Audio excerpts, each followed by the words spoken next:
माँ की दो रोटी।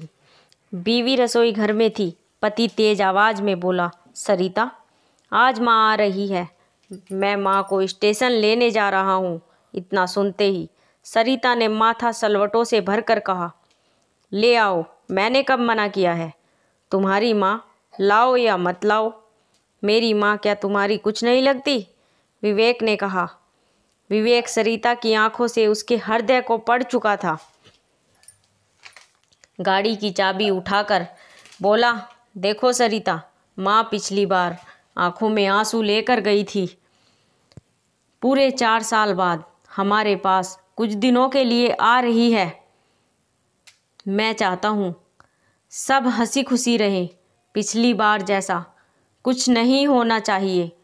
पिछली बार जैसा क्या? सरिता आवेश में आकर बोली, तुम्हें क्या लगता है गलती मेरी थी? तुम अपनी माँ की गलती क्यों निकालोगे? तुम्हें अपनी माँ से अच्छा क्या कोई लगता है दुनिया में? तुम्हें तो हमेशा मुझ में ही खोट नज़र आती है। तुम और तुम्हारा परिवार ही सही होता है। सारी कमियां मुझ में ही हैं बस। मैं इस दुनिया की सबसे बेकार बहू, बेकार पत्नी हूँ। विवेक बोला, सरिता, बेकार की बातें मत करो।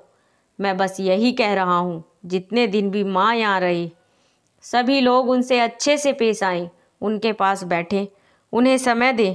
सरिता गुस्से से बोली, ठीक है स्वामी जी, मैं घर के सारे काम छोड़कर, बच्चों की छुट्टी करवाकर 24 घंटे तुम्हारी माँ के पास बैठती हूँ, ताकि तुम्हारी माँ को कोई शिकायत ना हो। तुम पागल हो क्या?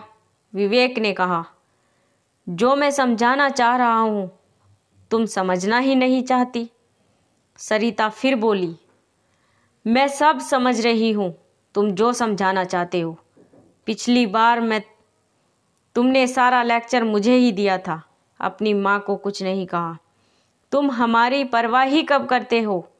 मैं और मेरे बच्चे जाए भाड़ में, तुम्हें तो अपने परिवार वाले चाहिए। चाबी मेज पर फेंक कर विवेक गुस्से से बोला, तो यह सब मैं किसके लिए कर रहा हूँ? मेरी एक ही बहन है, उससे मिले हुए भी 2-2 साल हो जाते हैं। बाबूजी के जाने के बाद माँ गांव में अकेली रह गई, लेकिन मैं यहाँ नहीं ला सका ताकि तुम लोग के जीवन में कोई डिस्टर्ब्स ना हो। तुम कहती हो मुझे अपने परिवार वाले चाहिए। जिस बड़े भाई का हाथ थामकर इस शहर में आया था, जिसने सब कुछ सिखाकर इस काबिल बनाया कि तुम लोगों का भरण पोषण बहुत अच्छे से कर रहा हूँ, उस भाई की मृत्यु के बाद कभी उसके बच्चों को 2 पैसों का सहारा नहीं दिया, और तुम कहती हो मुझे मेरे परिवार वाले चाहिए। माँ के साथ तुम लोग कैसा सलूक करते हो, क्या मुझे पता नहीं? सरिता ताव में आकर बोली, हाँ हाँ बोलो, मैं भी तो सुनूं, कैसा सलूक करती हूँ मैं तुम्हारी माँ के साथ? तो सुनो। विवेक भी आज दिल की बातें कहने के मूड में था।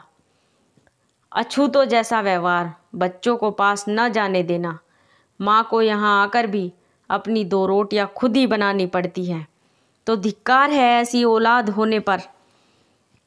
और सुनो, बचपन में मुझे रात में उठकर रोटी खाने की आदत थी।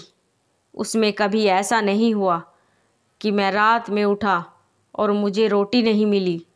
माँ हमेशा 2 रोटी बचा कर रखती थी मेरे लिए। यहाँ सब कुछ होने के बावजूद भी माँ को कई दफ़ा भूखा सोना पड़ा। ऐसा क्यों?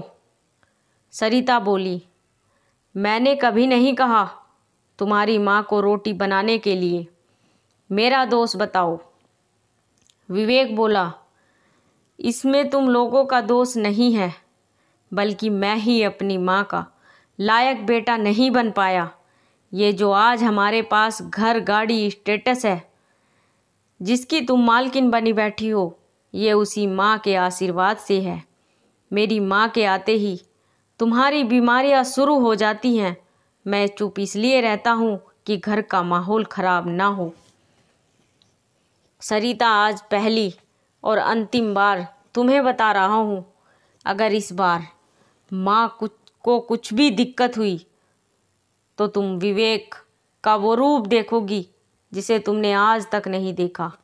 आज विवेक अपने मन में दबी टिस पूरी तरह से कह देना चाहता था।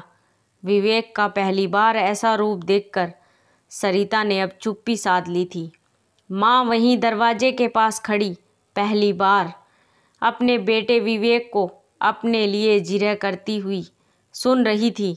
माँ की आंखों में आंसुओं का समंदर उमड़ पड़ा था। माँ ने खुद को संभालते हुए दरवाज़ा खटखटाया तो देखा कि पूरे घर में अजीब सा सन्नाटा पसरा हुआ है। विवेक ने अपने विवेक से सब कुछ बदल कर रख दिया। आज माँ को पहली बार लग रहा था कि मैं अपने बेटे के घर आई हूँ।